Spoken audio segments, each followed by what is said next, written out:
Jurassic Park. Now playing in cinemas. Ecto goggles with Ecto Bomber, Neutron Blaster, and Water Zapper, each sold separately.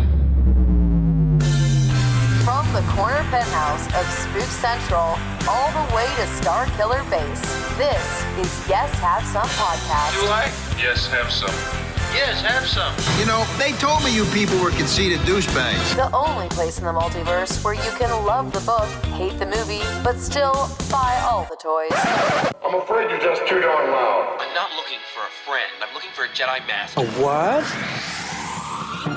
Please remember to hold on to your butts and get ready to get stressed.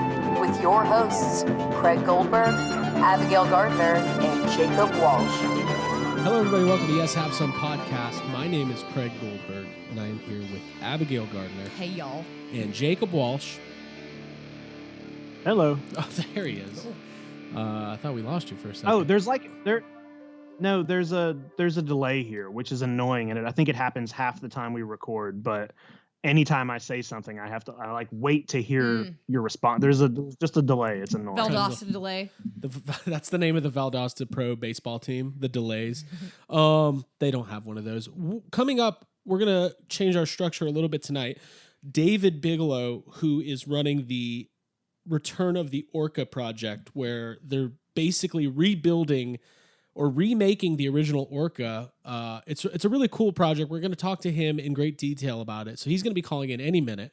But we thought we'd say hello before that happens, and then we'll have a fuck budget. He's on the ferry right now. He is. He's on his way to Martha's Vineyard. Now, Jake, I've never been to Martha's Vineyard, so tell me, what are we missing out on right now that David is experiencing? Well, I mean, he's literally just like taking the ferry into, the world of Jaws. It looks exactly the same, basically, and it's just like being in the movie, except for most of the time, I don't think there's actually a shark trying to kill you. Could be, but just I remember the first time I went to Martha's Vineyard. Nice. It's just this really great experience of slowly the island like coming into view and pulling into port and being like, okay, well, this is in the movie. This port is in the movie. It's all in Jaws. So it's like, it's cool. Did you cry your first time? I feel like I would probably get pretty teary-eyed. I don't cry. I don't cry. I don't not cry. I'm always crying. Yeah. Like I'd be moved. Yeah. Like I remember crying, not even when we went to the Ghostbusters Firehouse, but just when Abby gave me the itinerary for the trip. Weekend, yeah, I was like, the week. Oh God, it's going to be so good. I almost made a fake itinerary for like just a future trip to make myself feel better. Oh, that's good. Yeah. Yeah, there you go. So yeah, we're gonna talk to David. He's gonna be calling in a minute. We're gonna learn all about that project and how people can get involved. Obviously, Jaws is kind of a big deal here at Yes Have Some Podcast. Mm-hmm. What else is going on, Abby? How's your week? Pretty good. Nothing to mention on Animal Crossing, but I did get a nice little set of Phantom Menace items in the mail today, which is pretty cool from our eBay hang. And there's like a blind bag that I got that has like sea creatures in it. And I'm really excited to open that up. I think I'm going to do it on our show Friday. Cool. Now, I should update everybody. The last time we all talked, there was rumors out there that maybe Yes Have Some, there was a rift, because of the fish, because of Abby's tropical fish collection. This isn't about Aquaman. This right. is about Aquaman. This is about the tropical fish collection that I don't have. Yeah. But I wanted to clear the air, and I mean, I don't want to speak for Jake or Abby, but I think You want to clear the water? I want to clear the water and assure everybody that Jake, you were pretty mad for a week, but you came around. It took me about 2 weeks of no talking. Did I don't know. Did I really come across as mad about the fish? I just thought I don't know. No, I'm just I was never mad. No. Now we're back. Now we might be fighting. Now it's fighting again. Now we are. Now it's actually real. No, everything's fine. Now it's we don't own any fish. I don't believe we're going to have Now we're going to bring out the fish to the podcast. Oh, yeah. Our first surprise guest is one of the fish. It's like Jenny Jones. No, everything's good. We're it's all good. Hey, I'm glad I brought this up. Me too. So cool. We're going to be talking as well today about our toy anxiety. I've had a ton of it. As we sat down to record, NECA they've been revealing new figures, what I feel like is every, 5 minutes for like the last 2 days. Lots of Ninja Turtles, lots of Back to the Future. Jake, did you see that NECA Doc Brown right before we went on? I did, man. Honestly, like the way I've been trying to deal with all these reveals is like ever since the coming out of their shells were revealed, I've kind of tried to just like, now I say try, I've kind of just tried to shut my brain off to it because it is so much stuff that it's like, it will drive you crazy. It's way too much stuff. Like not way too much. It's just a lot. It might be too much. Like it literally might be.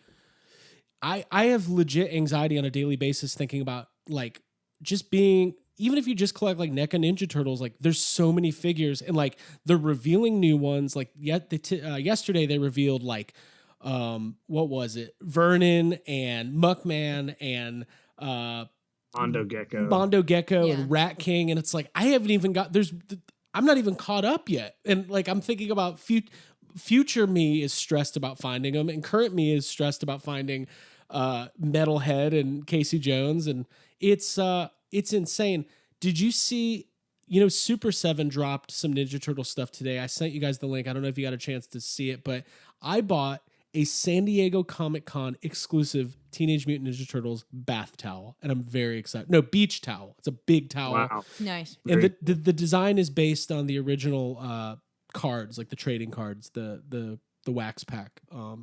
It's amazing. That's cool. Did you pick up the Baxter Stockman? The glow in the dark one?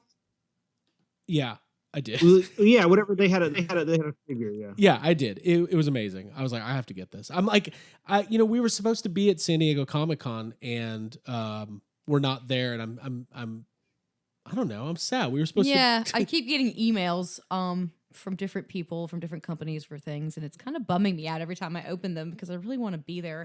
It's really exciting. Even though there's about nothing happening. Yeah. Well, there's nothing there, so it's fine. Yeah. I still would rather be in California or San Diego than here. Yeah, me too. So yeah, lots of cool stuff. Back to the Future. You know what I got bummed out about today? We're gonna have Trevor. We had Trevor and Randy on from NECA a couple weeks ago. Oh, look, Dave's calling right now. So what we're gonna do? This is like radio style. We're just gonna bring him on. Cool. We're gonna ambush him. Joining us right now, something we're really excited about. David Bigelow, who is heading up this project, Return of the Orca. If you're a listener to Yes Have Some, or if you're on the internet, you guys are getting a lot of good coverage this week. I saw the Bloody Disgusting article, among others. So, Dave, welcome to the show, and it's great to meet you. Yeah, same. Thanks so much for having me. I'm really excited about it. Absolutely. So, you're in Martha's Vineyard right now, correct? Yes, I just arrived here. There's work to be done to get this project rolling, and I just got plates for a new truck that we have here ready to start doing, shuttling people around and things to bring to the boat and from the boat. So I had to go to the registry in Massachusetts with the virus. It was necessary to, set up an appointment 2 weeks in advance to get registration. So I was at the DMV for 3 hours, basically getting that done. And then I just sped down to Woods Hole to get on the ferry. And now I'm here joining you fine folks. And then afterwards, I'll go put the plates on my truck. Okay. Hopefully we'll be a lot more fun than the DMV for 3 hours. Yeah. During a pandemic, the DMV becomes an even more special place than it is usually. Another level of hell. Oh, man, I can't imagine. Before you join us, Abby and I, we've never been to Martha's Vineyard, but Jake's been a few times, and he was telling us how it never gets old, that ferry ride in. If you're a Jaws fan, it's basically what you live for. Yeah, it's funny. I was talking to someone recently, and they said, "So is there an airport? Do you fly in?" I've never flown into this island. To me, getting on that ferry is like the magic carpet to paradise for me. 45-minute ferry ride. You've got the ocean before you. It's just great. And I couldn't imagine like going through, the airport and sort of, and it just doesn't seem like the right way to experience the vineyard to me. Yeah. How could you miss that? Honestly. Yeah. I haven't done it, but I'm jealous. Now I'm just mad at Jake. I won't be mad at our guest, but I could be mad at Jake. So yeah, let's get into this. So, we had talked to John, and we've had him on the show before. He's worked on various projects, and he got us hooked up with you. So why don't you go ahead and tell us and our audience what Return to the Orca is all about? Yeah, thank you. Return to the Orca is a project that has been, it's kind of a new project that was born out of trying to do another project. So it's like a lot of things, a happy accident. And I like to think that Jaws was also a happy accident in terms of how difficult it was to make. And then they birthed the blockbuster. So I'm not saying my boat's going to be a blockbuster. I'm just saying it's funny how, things turn, you start with one situation and it turns into something else. And it actually turned out better. The boat is called the Lydia, and the Lydia, I purchased it in Amesbury, Massachusetts about a year and a half ago. And I was at the time working on a project that had me dealing with a lot of people from Jaws who worked on Jaws and were still on Martha's Vineyard. I did interview people who were in Los Angeles who worked on the film from Universal Studios, but now I've come to the Vineyard to get to know locals who were part of the production. And one of those people is Chris Crawford. And Chris was the production pilot of the Orca during the filming of Jaws. Is every scene that you see the Orca underway, Chris is driving the boat. Sometimes he's tucked down in the wheelhouse. Sometimes he's hidden by the cameras behind a barrel or whatever. But Chris was the guy that basically was, Richard Dreyfuss doesn't know how to drive boats. Okay. It's just like he didn't know how to drive that boat. Chris did all the driving, and not only did Chris do the driving, but Joe Alves, the production designer, hired Chris to convert the boat Warlock into the Orca before the filming started for that sequence. So Chris basically made the Orca based on Joe's designs, and Joe created the art direction for it. So Chris Crawford, basically, we are working with Chris, who was on the original production of Jaws, hired by Joe Alves to create. And he is going to be working on this boat with Joe Alves helping design from the safety of his home in Woodland Hills, California, during COVID. Joe Alves is now 84 years old, and he's a spry guy. He's very healthy. He does his leg lifts and hikes every day still. But we don't want to risk his health because at his age, he's very vulnerable to COVID. So Joe is going to do Zoom interviews and so forth to work with us on the boat. And Chris is going to do the actual work. And we actually have another gentleman named Eric Rodegast who worked on the original Orca, who's going to come up and work on this as well. So what I'm excited about is not just the opportunity to make this boat, but I'm going to make it with most of the people who actually created the original. And that's something completely, happy accident once again. That's special. Yeah, that's exciting. That's amazing. Yeah. Well, I mean, congratulations. It's cool that it's working out that way. So you bought this boat. How does this work? I mean, I want to get into what the actual project is, but just from the sense of you buy a boat, you want to convert it into the Orca or a replica of the Orca. How does one, I don't know anything about boats. Are you did you just see the Lydia one day and go, oh, that could be the Orca? Or is there a lot of extra fabrication going into the project to kind of get it to what it needs to be? Well, basically the issue is, and I don't know as much about boats as most people on Martha's Vineyard. I definitely know about boats because, I grew up here, and in many ways you get to know boats, whether it's sailboats or it's Boston whalers, I have never taken out a 40-foot schooner or anything like that, but me either. You have to be specially skilled to do that kind of stuff. Chris Crawford actually does. He does deliveries from the Caribbean to Martha's Vineyard kind of as what he does. That's his job, Nice. So the boat was really, we needed the boat for a different project. And I worked with some people on a project called Making the Monster. And the concept of Making the Monster has been something I've been exploring for the last 2 years, which is a recreation of the making of Jaws in a 6-episode docudrama series. And that basically is, I like to describe it as Apollo 13, but about the making of Jaws. That's incredible. That's amazing. Yeah, that sounds like something that we've talked about on our podcast. Yeah, that we've dreamt of. Well, because it's such a historic production. Yeah. Well, that's what's incredible, I think, about the making of Jaws. And, I was here. I was an extra. I appear in the Alex Kintner scene. I remember when the movie was here. And to me, what's incredible about that story is that it was so hard and challenging and everything, besides not just the shark breaking down. There's a lot of other things that happened that I've learned through these interviews I've done over the course of the last 2 years, talking to the people that were involved, but also that it was a perfect, interesting blend of both Martha's Vineyard locals and Hollywood studio crew coming together to find solutions on how to shoot a film in a place that the Vineyarders knew more about how to deal with than the Hollywood studio. Steven Spielberg says, I want to go to an island and shoot to make it authentic. Steven was 27 years old. He really didn't know what he was getting into because he was like, oh, we're going to make it authentic and we'll be on the water. And, David Brown, the producer, said at one point, he said, had we thought twice about that decision, we would never have done it. I wouldn't trust a 27-year-old to do anything, let alone direct a movie or make that kind of decision. Give him a budget, put him out in the middle of the ocean. At 27, I wasn't responsible enough to make coffee, I think. So it was incredible that, that they really, they did make a lot of, false moves and learned that the Atlantic Ocean in the Northeast is not the Caribbean and it's not South Florida. It's the Atlantic Ocean. Fairly, like tonight we're getting storms here and the wind's going to blow and we'll get white caps probably at like 4 and 5 feet once it really gets going. So, and when I talked to Chris Crawford, the production pilot, he basically said, listen, we were off East Beach, which is off the coast of Chappaquiddick, and everybody was getting seasick every day because it was just rolling and rolling on the Orca. And so, they had to find other places to shoot because eventually nobody kept their lunch down during shooting. So it was one of these things that I think, proved how every decision made was influenced by things that were out of their control.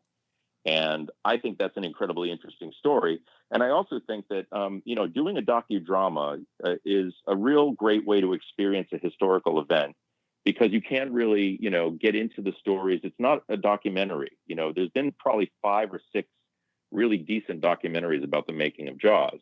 And I talked to a lot of the same people that were in these documentaries, Cal Accord and Carl Gottlieb and Joe Alves. And there's just all these crew that are still alive who you can talk to and they usually go to make these documentaries. Well, I wanted to interview them not for the purpose of a documentary. I wanted to get research. And so I interviewed them for the purpose of getting enough information on stories we hadn't heard. What were the interpersonal relationships like? What did your own relationship suffer? Did you start a relationship on the island? What was it like interacting with Martha's Vineyard locals? Too often, these stories have really been about the genius of Spielberg. And I'm not taking away the fact that Spielberg he's an incredible director. And I still think Jaws is one of his best made films because he really came out with the creativity. And he has a great eye. He knows where to put a camera. He's a camera operator a lot of times. He knows, that he's a guy who doesn't just sort of see it in a storyboard and have a DP do it for him. He does a lot of this stuff himself. And I think that that's a great skill to have as a director is really knowing how to, with cameras and lenses and lighting, what do you want? You know what you want. You can describe it to the people you're working with. But, in general, I think that, his mistakes and everything that he was doing on the film, coming to the island, wanting to keep it authentic, and learning that the locals here were going to say, all right, you guys want to get this movie shot?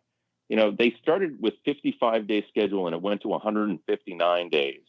Okay. They were here the better part of half a year to shoot Jaws. And then they had 6 more weeks the pickups to do in LA and Catalina Island and, shooting on the lake at Universal and so forth. So it was a fairly arduous, overextended process that pretty much tripled its budget. So I think that storytelling is really interesting. You've got this element of these people had no idea when they were going to leave Martha's Vineyard. There's a point at which when they're here in August, they started in late April, and somebody says walks down to the beach and says, "Are we ever leaving this island?" And somebody says, "It doesn't feel like it." You're in the twilight zone where you just film Jaws for the rest of your life. Yeah, what if it's like Groundhog Day in the making of Jaws? It's like. So I think that's really interesting, and there's a lot of things that happen between people who are here. The cast of Jaws, or the crew of Jaws, stayed mostly at the Kelly House, a really nice hotel in Eggertown, At the time, it wasn't really nice. It was basically just getting by, and Jaws gave it the boost financially to turn into a nice place. But they would go to the local watering hole, the old Colonial Inn across the street. And so there's poker games with Richard Dreyfuss and Roy Scheider, and it was an interesting like bar environment of Hollywood people, and then the people from Martha's Vineyard who were helping them. So anyway, the story is that this 6-episode docudrama that we want to work on got delayed by COVID, and we had this boat. I had the boat. I knew we were going to need an Orca. The half the film is on the Orca. So if there's one prop that you need to make sure that you've got and you're ready to go with, is to shoot a docudrama series. 3 of those episodes probably are going to take place on the Orca if you're really being honorable to the material. They spent 20 weeks at sea shooting the last half of Jaws. So there's a lot of time on that boat. Jaws is so insane. Like the fact that it not only worked and it just turned into what it was is like, just even hearing some of these anecdotes is like, how did they do it? It's so crazy. I think what's incredible is that when you learn more about what happened and what they went through, not only are you surprised they finished the film, you're surprised that you got a film as good as Jaws. And I think that sort of speaks to a real dedication to making the best of all the material you have and crafting it. And I think that, Jaws was, if Jaws was a carpentry project to build a table, there would have been, 3 cords of wood chopped up into pieces nearby. So, so funny. But it was a nice table when you were done. Right. Yeah. Like against the odds, like most troubled productions, like films that have troubled productions don't turn out great. I'm thinking of like the Masters of the Universe movie. And, we were just watching that last night. Yeah, but Jaws turned out to be. But you're the first. By the way, you're the first person to ever bring up the Masters of the Universe. I'm looking at Castle Grayskull right now in the middle of a Jaws conversation. I'm so sorry. I apologize. So now that's delayed indefinitely, that project, because of COVID. I believe that's what you're saying. And now you've kind of been able to pivot towards this new project where something new and exciting is born out of a situation you weren't expecting. So that's amazing. So congratulations, first of all. Mm-hmm. Oh, thank you. And it's exciting because I think that it's one of these things where you take a friend of mine says, when you have some pieces of chicken, you can make chicken salad. Mm-hmm. And when you have a situation where you don't have the best things, sort of like having, you got lemons, make lemonade. Mm-hmm. Right. And we have this boat, and we know it's the type. Chris Crawford, basically, he vetted it with me that this is a boat that basically is designed in the same style as what the Orca was. And the style of boat is called a Novi, or a Nova Scotia lobster boat, is what they're really used for. And I like to describe them as like the tractors of the east coast of the Atlantic Ocean, because they are work boats. They basically are used to haul lobster traps, and for you to make you get a lobster license and you lay out a couple of moorings with traps, and that boat basically becomes the one that you just keep throwing traps off and pulling traps up, and selling your lobsters to the local markets. And it is a living. It's ocean farming in many ways for these guys. So the boat was bought. The original boat was bought in Marblehead, Mass, North Shore, and was transported down to Martha's Vineyard to be worked on. And this boat was bought in a similar area, North Shore, Boston. But it's really just a type of boat that you can't get an exact duplicate of. There's not a make and a model most of the time.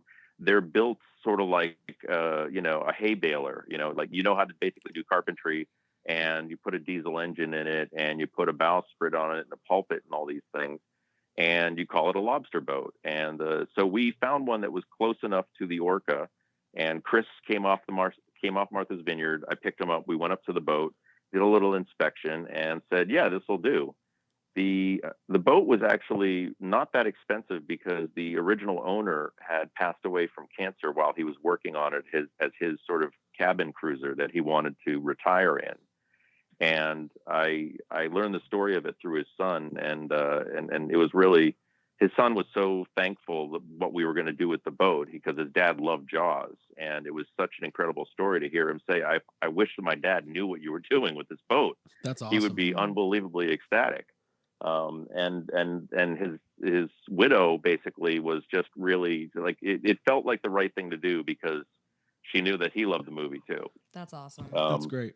That's really cool. So yeah, I mean, there's a lot of personal stories in what I've been doing that's really been unexpected, and I welcome them, because I was in the film and I'm a Martha's Vineyard native, and now I'm here working on this project. I feel very connected to the DNA of it too. It's very much, this is my childhood in many ways. So it's funny. We've been doing this podcast for 4.5 years, and we've always talked about, I think you might be the first person in Jaws to be on. I'm racking my brain. I don't think, Jake, has anybody else that was in the movie been on the podcast? No, I don't think so. There have been a couple times where we've said like, hey, why aren't we getting, there have definitely been times where we've talked about, trying to get Carl and Joe on the show and stuff. But yeah, we've definitely never had a cast member or a crew member on the show. Congrats to us. We had John on, and of course, John had nothing to do with the actual making of Jaws, but I met John through Jaws. Right. We're being in the Jaws community, so it's as close as it's been. Yeah, that's cool. Well, it's funny because John and I, we've known each other for about 5 years now, but we both work for WGBH in Boston, the PBS station.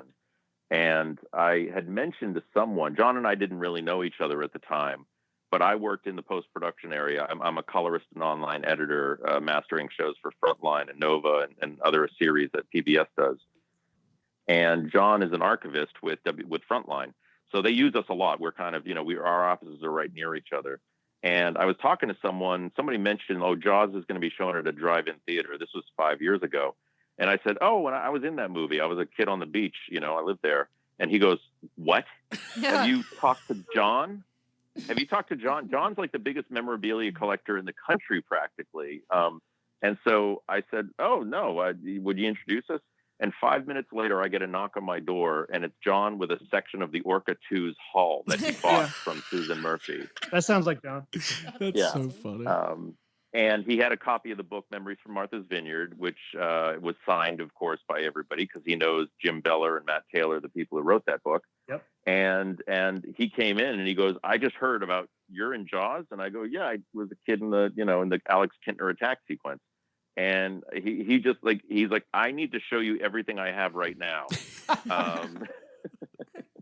So we became fast friends. And I think the funny anecdote I always like to tell is, John and I got along great. We started trading stories about stuff. But eventually I felt like, John, do you want me to sit in a glass case in your living room holding a football? Like you can come over and Dave was in Jaws and that's my It costume. So that's great. Part of the living collection. Well, when you're done with John, we'll keep you at Jake's house for a while because Jake has a pretty intense Jaws collection as well. Cool. All right. I met John at that book signing for the Memories of Martha's Vineyard. So. At Jaws Fest here on the island. Yeah, they did the book signing. And then a couple of years later was the Jaws Fest 2 that they did. So yeah, those are the 2 times that I've been there. Gotcha. Yeah, that was I wasn't here. I was here in 2005. I came briefly in 2005 to see the first one, and I never came here for 12. They did it again in 2012. Yeah. Yeah. And that was a big one because they got everybody. All the I don't think Richard Dreyfuss showed, but all the other actors pretty much showed up. And Joe Alves and Greg Nicotero came out because he's a huge fan of Joe's and is one of the biggest Jaws fans working in Hollywood today. Yep. Apparently he has gigabytes of JPEGs. I mean, if you've got gigabytes of JPEG images, you've got a lot of JPEG images. Yeah, that takes a lot. Yeah. Oh my God. I'm definitely watching Jaws tonight, and it'll only be the 3rd time this month. So, well, this is great. I mean, so now that leads to the project, right? So Return of the Orca, you were gonna convert the boat anyways for this other project. Where does this new idea kind of spring up? Like how long ago and what did that look like? How did you get from that to this Indiegogo launch, which happened this week? Yeah, the story is basically that, I had the boat here on the island. Chris has been generous enough to place it here on his property, what they call on the hard, up on stilts. It's not in the water. It's basically sitting in a yard ready to be worked on. But when everything happened, he and I were trying to figure out, like, what do we do with this? Eventually, it needs to move from here. It can't sit and take up a fixture on his lawn forever. And I basically came down to trying to be, I needed to think out of the box. I was like, okay, COVID is here. I don't know when it's going to end. I can't start shooting anything. Most people their productions are shutting down. And the making of Jaws is a fairly large scale project. There's no way I'm going to get this thing shot. Not now and not for a little while. And who knows when a vaccine shows up. So the boat is there. And then I just kind of start thinking about what I would do with it if I had the opportunity to make it really something special.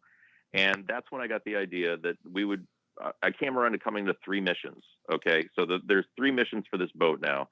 The first mission, we have a shark problem off of the coast of Martha's Vineyard and Cape Cod now. They're in the news regularly. And the great white population that's here is growing because we have a seal population that is growing, and the water gets warmer thanks to climate change. And sharks love to come here and eat those little seal sausages all over the island. Yeah. So we basically, and we had one fatality 2 summers ago. A kid off of Wellfleet was boogie boarding at dusk at sundown. And that's a really bad time to be in the water because sharks are fairly predatory when the light is changing, when it's getting dark or when the sun's coming up. And so he was attacked, bit in the leg, and bled out on the beach. And that was the first fatal attack we had in the area in 80 years. Whew. So, and we're lucky we haven't had any more since then, knock on wood. But I felt that the boat should be, if we want to get this problem understood, and I've talked to Greg Scommel, he's kind of the Matt Hooper of Cape Cod. He's on Shark Week all the time, and he really has a great understanding of what's going on with these creatures around the Cape and the island. And he said, there's no changing this. This is the world we live in now. There's no getting rid of the sharks. The seals are here. They're federally protected. And so we need to, the only defense we have to really understand how to keep ourselves safe is education. We need to know, what do these animals, where do you go and not run into them? Where do you go and avoid swimming because you see seals in the water? I was down here 2 weekends ago and I saw 7 seals off South Beach in 40 minutes. So I was not going in the water. Yeah, no well, way. you know that, right? Not everyone does. Right. But by the way, this is going. I was worried for a second that you're going to say that we're going to take care of this problem by rebuilding the Orca and hiring a local fisherman to go take care of the sharks and the seals. So I'm glad that this is the other direction. Right. No, this is a evolved purpose of the Orca 3. Cool. The evolution going from what Jaws was, and I've spoken with Wendy Benchley, the widow of Peter Benchley, and the film really created. I mean, the film was so successful that it also instilled people with a fear of sharks, and there was a lot of shark killing that happened after the 70s and 80s because of Jaws. And Peter and Wendy Benchley felt so responsible for that occurring that, sorry guys, can you still hear me? Yeah. You're good. Yeah. Okay. That the problem is that they needed to now do conservation work because they felt they had to sort of take back some of the things that were creating Jaws to be so successful and making people fear sharks. So we very much want to be in the same effort. We want to be able to say that, we don't want there to be the killing of sharks. We want there to be the study of sharks. And I think it'll mean that people will be living in harmony with them, hopefully, that they'll understand more about them. They'll appreciate them for being the creatures they are. They're not malicious. They're doing what they do. Most of the time they mistake people for seals, and that's why people are attacked. They're not man-eaters. It's not their nature. People don't realize that sharks don't have, arms and hands, and if they want to feel something to see what it is, they got to use their mouth. Yeah. Right. Exactly. It's a taste test. Curious. Really. Yeah. Yeah. That's it. And so usually a shark bites into a person and realizes it's not what it usually eats and goes away. But unfortunately, that test bite can be fatal. Mm-hmm.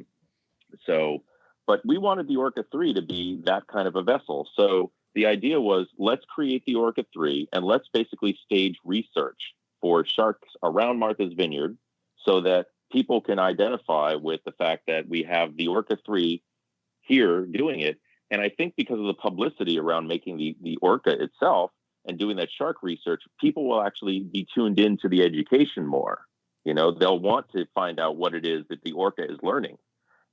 Greg Scommel does all this work on regular Boston whalers and other center console powerboats off Cape Cod, and people do listen to him. But I think in, this putting him in the Orca, which he's beyond excited to do, he can't wait to be out on the pulpit of that boat, like tagging sharks instead of shooting a harpoon gun.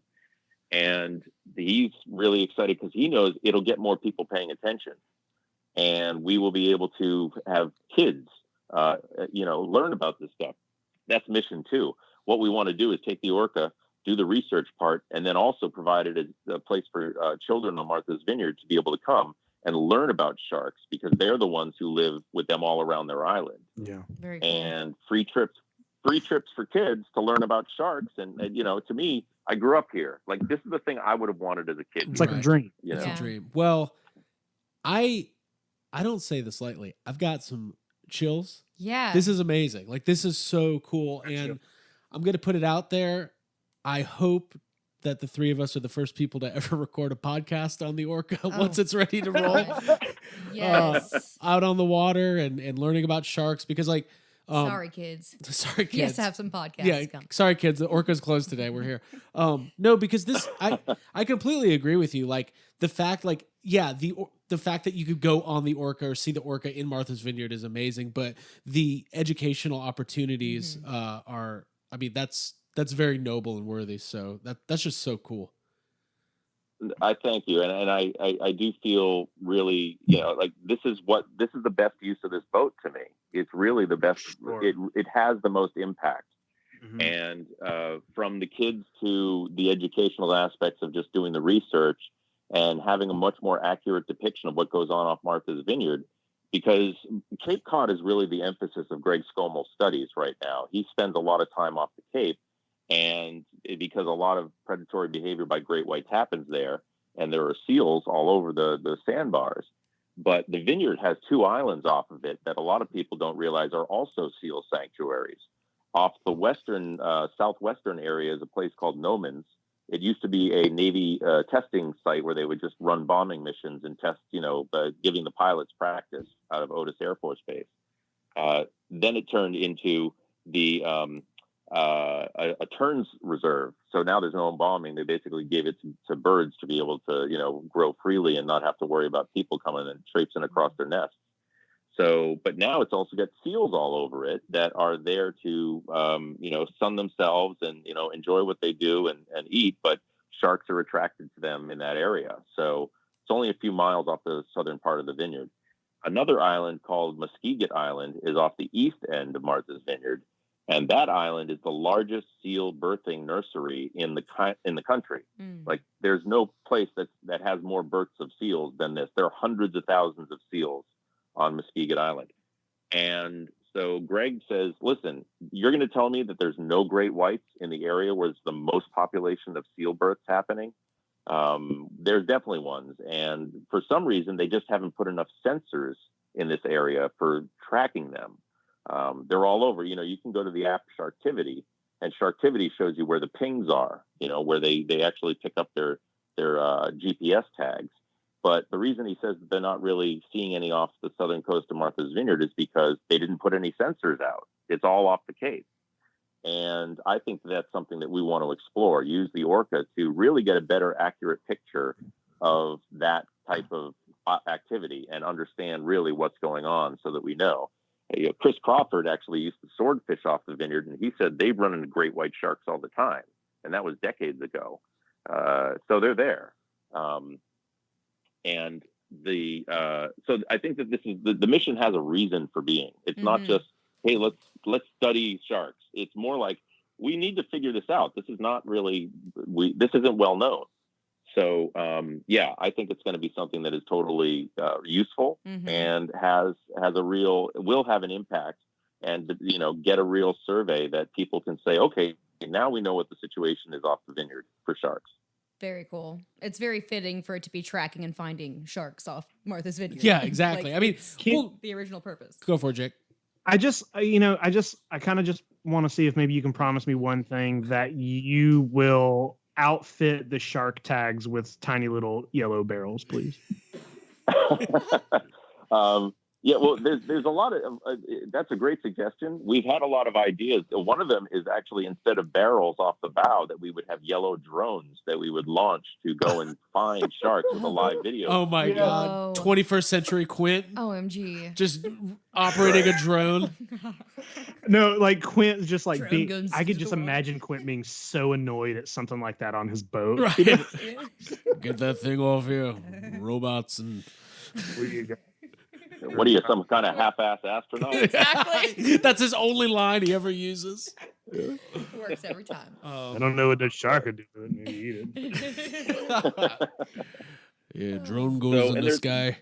There's a third mission, We and the won't third stop. mission is the most obvious one people want, which is, yes, we need to do Jaws tours. We need to take out Jaws fans to experience being on the Orca.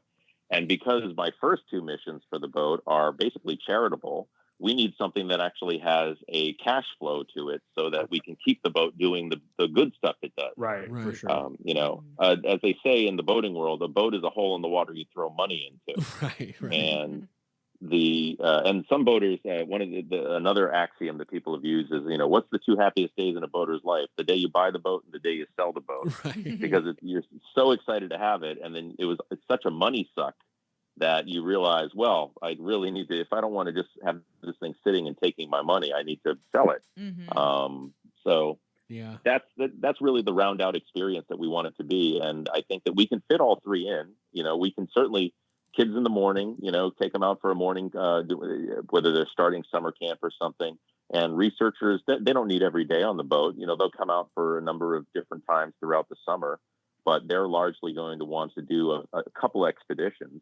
And then the Jaws tours, as people come to the island and check out the locations, they will be able to finish their day off with a sunset cruise to go out and be on the Orca and, have that experience.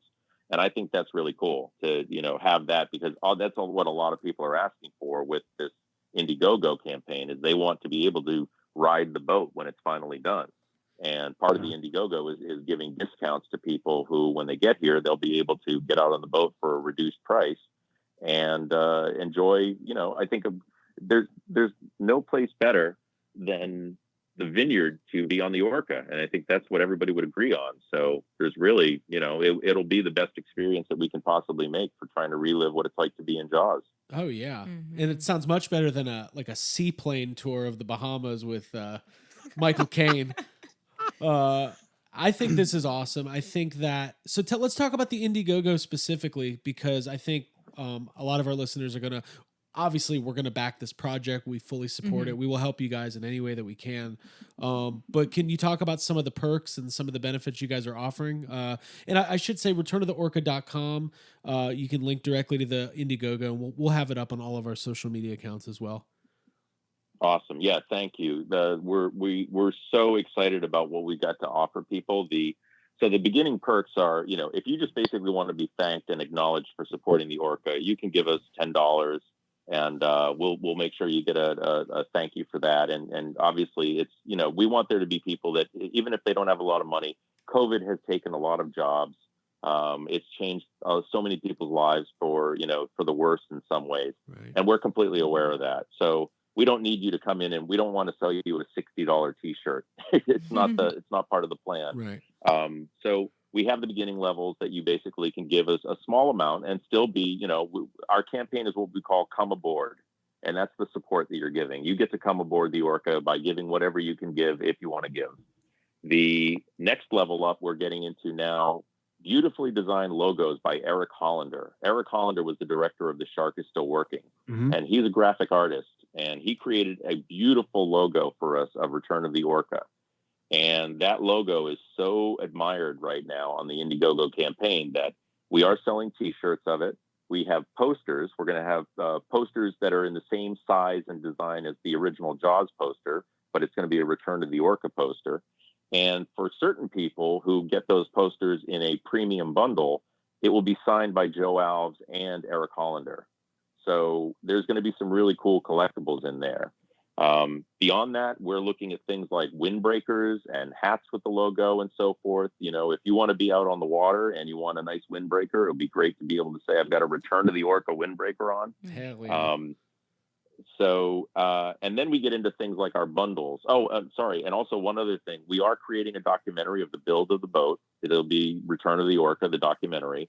And so you can get that and order that ahead of time so that you can see the way it went. How did the build go and what were the challenges and when did it start to look like the Orca and the launch and the testing of the boat? All that good stuff about what it takes to actually do this kind of a project. And also talk to some of the people around here who are excited to see it be created and what it's going to do for the locals and, create some really cool stuff for the kids. So the Return of the Orca documentary DVD, it'll be a Blu-ray. I'm actually, because I work in entertainment, I'm planning on shooting it in 4K if I can and doing probably an ultra high def version because the Vineyard's a beautiful place. Right. Mm-hmm. And to get a 24 frame per second version of the Vineyard in ultra high def it's just gorgeous. It's not Detroit. Let's put it that way. It's the Vineyard. So sorry, Detroit. I don't mean to slam Detroit. No, it's we fine. all know They'll be it's not fine. as pretty That'll be as for the it is. RoboCop documentary. And then we have our bundles. We have our larger bundles. We have a Mako shark, a tiger shark, and finally the Bruce bundle. And those are going to be the higher ticket items that if you want to be part of really getting your name on this Orca, you can literally be part of the Bruce bundle. And we'll make a plaque that is thanking the top supporters of the campaign. That'll be inside the cabin house of the Orca 3. And your name will forever be on that boat. And you'll get some of these signed posters and so forth. Discounts on the actual ride, discounts on other aspects of what our perks are. It's a really full package that there's been a couple of them sold. I've been really impressed. Really early out of the gates, a couple of Bruce bundles went, and I was really like, wow, these people are really, somebody has the money to be on the Orca at some point, and they want their name on it. Well, Jake, if you're a diehard Jaws fan, like this is almost like the ultimate collectible. Like it's for one thing, the Orca doesn't exist anymore. And I think, that might be common knowledge. Like the boats made for the movies, just they're not around. So this is going to be the only one. It's going to be, on Martha's Vineyard giving Jaws tours. I want my name in the cabin of the boat. Yeah. Are you a real fan? Right. Then do it. Yeah. I would like to challenge all of our listeners to do the Bruce bundle. I myself might. That's very cool. Oh, that's great, guys. No, I totally appreciate the fact that I think there are fans of the movie who look at that as probably a worthwhile investment for something that for a long time they will be able to say, I'm going to go back to the Vineyard in a couple of summers. Maybe they don't even live close by. They're from Ohio or California, but they can come back out to the Vineyard and see the boat and know their names on it and enjoy the fact that they were one of the people who helped make it. That they can claim that they were part of this, and they were part of something that's not just a tourism boat for enjoying as Jaws fans, but is actually doing things that, like the things that we want to do with it that are you can feel good about, right. That you can feel like are making a difference in some people's lives. And that's what I think is so great about it. It's not just a tribute to the film. It's a tribute to making the film evolve for our culture in a way that can actually be useful. Yeah. So, we're really excited about it. The campaign only launched on Saturday. We've, gotten a good start, and we got picked up by the Associated Press, who ran us in the New York Times, the Washington Post. I mean, we're getting a lot of traction right now. Right. And I think it's not just because the project is neat. I mean, it is a neat project. I have to admit, I like it. I've been behind it for the whole time it started. But it is also during a time when we're so challenged by negative news of COVID and the election and racial unrest and all these things that are, it's funny because Jaws came out of a period in the 70s when the Vietnam War was ending, and we were just a few years after 1968 and the challenges of the civil rights movement going on. And it's, we feel, I talked to my dad about it, and he's like, it does feel kind of like 1968 again in some of these challenges we have. And he goes, and we lived through it, so people shouldn't be too down about it. There is another side to it, but it certainly is something where people could use a feel-good story and, think that there's something they can do to make things better. And I'm just hoping that Return to the Orca is one of those stories. Yeah, it's good fun for a good purpose. I can get behind that. Plus, like, I mean, Jake, we're collectors. You're the biggest Jaws fan I know. Like, just I'd love to hear your kind of your gut reaction to the project as a whole. Well, I mean, it's just it literally is like I've talked about it before on the show. Like going when Jaws is your very favorite movie, and then you go to Martha's Vineyard and see how it is basically unchanged, and you can see basically every location and people, meet people that still live there. And now the fact that on top of that, it's like, oh, also there's the Orca. Like, I mean, in my future, am I going to go to Martha's Vineyard and get to see a replica of the Orca leave from Quint's shack, where Quint's shack used to stand? Yeah, probably I'm going to do that. And it's going to probably make me cry. And it's just like, it is on top of the fact that like animal conservation is something that is I care very much about. So like on top of the fact that it's like doubling down on, it's two of the things you probably care about the most. Right. Yeah. Yeah. There's like nothing better than that. I love it. I've never heard it summed up in that way, and you're actually about to make me cry. We're all gonna cry. Good. Oh, Jake, tell him about your barrel. Come on. Tell him about the barrel. What? I got a barrel. You got a barrel. You got a production barrel. Okay. And I'm officially announcing it's just a Jaws barrel. It's just a Jaws barrel. I am I'm like, bring it out, officially Jake. not going to spend $1,000 on a Richard Dreyfuss cameo message, and I'm going to put it towards the Indiegogo campaign. Yeah, because I think it's more worthy, more worthwhile. For sure. Hey, you know what? We've had wow. Richard Dreyfuss is. I think he's come around in the last couple of years. He seems a little bit more open and receptive to talking about Jaws in a positive manner, and I don't know. I'd love to see him step on the Orca and see what that looks like. Maybe that could be happening down the road. If you guys are picking up this much traction, I wouldn't be surprised to see some cool stuff like that. I just want to come down in my Quint outfit and just get on that boat. Yeah, we know. we know, Jake. Absolutely. I want to do. Yeah. You might do it. Richard really asked $1,000 on Cameo. Is that really what he asked? Yeah, it's $1,000. Yeah. Wow. Okay. Okay. So here's my pie in the sky. Perfect. And the Jaws fan in the room, you back me up if you feel like this is one of the most perfect situations ever. Because I've thought about this, and my dream is that when we have the boat in the water and we're doing a maiden voyage, that we have Richard Dreyfuss aboard on the flying bridge, like he was in the film, and standing next to him is the son of Robert Shaw, Ian Shaw, Ian, and the son of Roy Scheider, Christian Scheider, and those two go out with Dreyfuss into the sunset of Benumsha Harbor. And we just hopefully get Richard to cry the whole way out. Yeah. I'm crying listening to you. Wait, what if? Hey, this would be amazing, but also be a huge bummer for everybody involved. Is it set sail and then nobody heard anything for like a day, and then the three of them come swimming back without the Orca? Like, what happened? What happened out there? I would pass. I would pass out if I saw that happen. That's definitely the dream. Yeah. Well, I would want them to go out in the boat and just anchor it and spend all night, singing, farewell and adieu, or show me the way to go home, drinking whiskey inside the Orca cabin. And that's what. How else could you spend a night on the Orca except if you're Richard Dreyfuss, you do that. What tier gets us into that? Yeah. All of these actual tiers. We've moved on from TE. We're on to TEARS here. I can imagine. I'm imagining like Steven Spielberg having like the the Twilight Zone effect. If he sees the boat, he'll probably like have a get it away from it. Right. The memories of day 300 filming probably come back to him. And it's funny.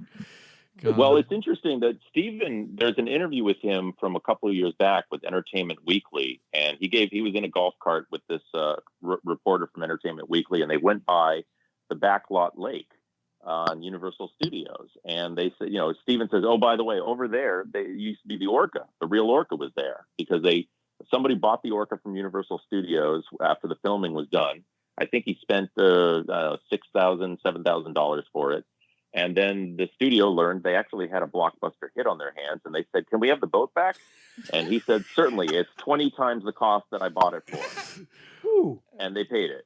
And so, and then Steven says that, what he would do for a couple of years, or maybe, I don't know how long it went on, but when he would go, he was, Amblin had their offices on Universal's lot, and his offices were set up not too far from the Orca.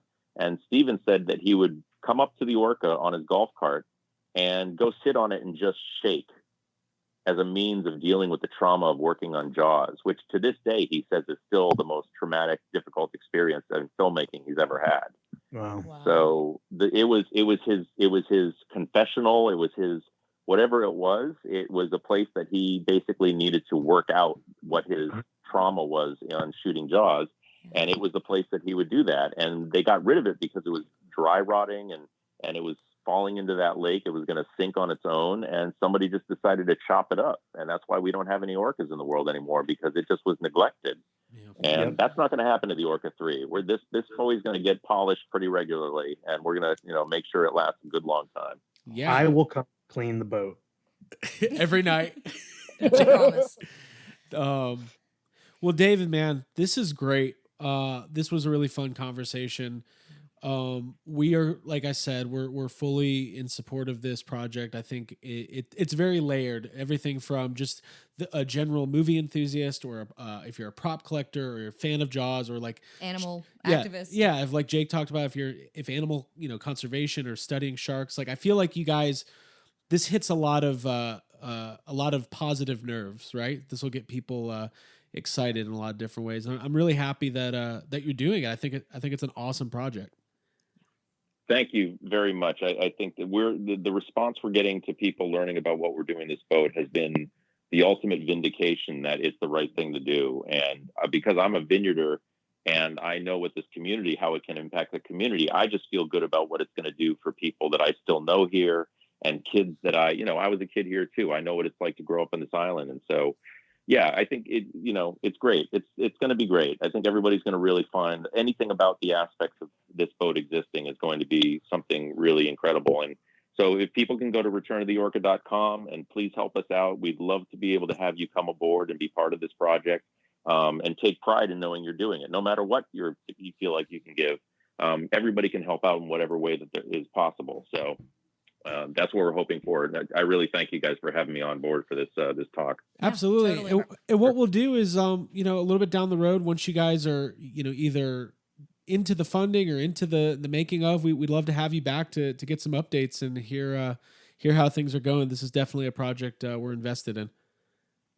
Great. Yeah. Let me know when you'd like me back. I mean, the plan is to basically, as long as things sort of move along the way we're hoping, that mid-August to late August, we'll be starting on the actual construction, and that'll take about 6 to 8 weeks.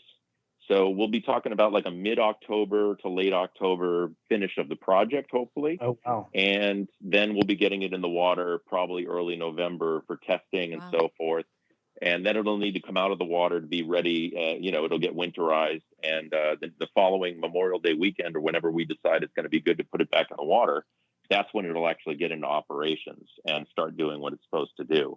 So there's a little while to wait, but we've got the time, we've got the right crew, Joe Alves and Chris Crawford, and so everybody will be able to see what we're doing. Matter of fact, one of the perks is the video production diary, and we'll be sending you little glimpses of what's going on during the production, and sometimes we'll be doing it live, so you can see as the boat gets some of its main features like the flying bridge and the pulpit and the crow's nest. Oh, very cool. So people will be able to see it coming together. And then finally, the end result, you'll see the boat all in one piece looking like the Orca. So we're really excited to be able to kind of roll that out over time while the build is happening. Yeah, that'll be satisfying to watch for sure. Yeah, I'm excited. Well, David, man, thanks. On behalf of Jake and Abigail, I really appreciate your time. And we'll definitely have you back on to talk about the project. And we'll probably want to have you back on just to share a bunch of stories of what it was. Jake might be calling you later just to keep talking about stories. Absolutely. I'll probably be at Nancy's on Oak Bluffs Harbor enjoying a drink. So it'll be a good time to get me. All right. That sounds good. Sounds good.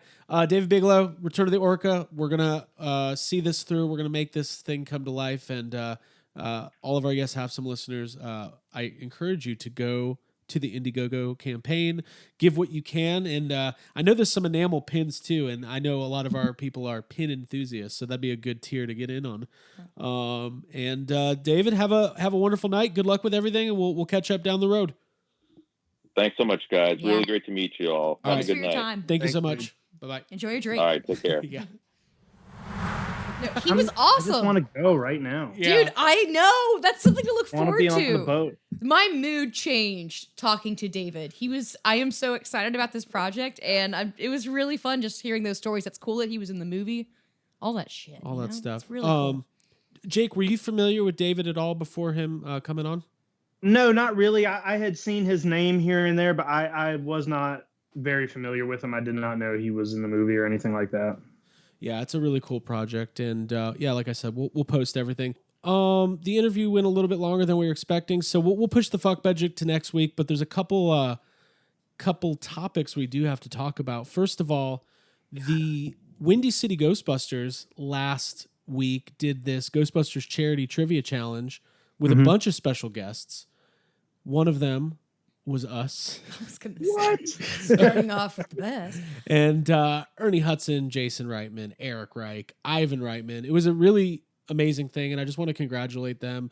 All told, over $6,000 raised for charity. Yeah, it turned into like a telethon because it was just trivia, and then people just continued to pledge more and more, and it was really cool to see happen live. And we stayed up really late actually to do a check-in and by the end of it. It's a lot of fun. Yeah, it was good. It was good stuff.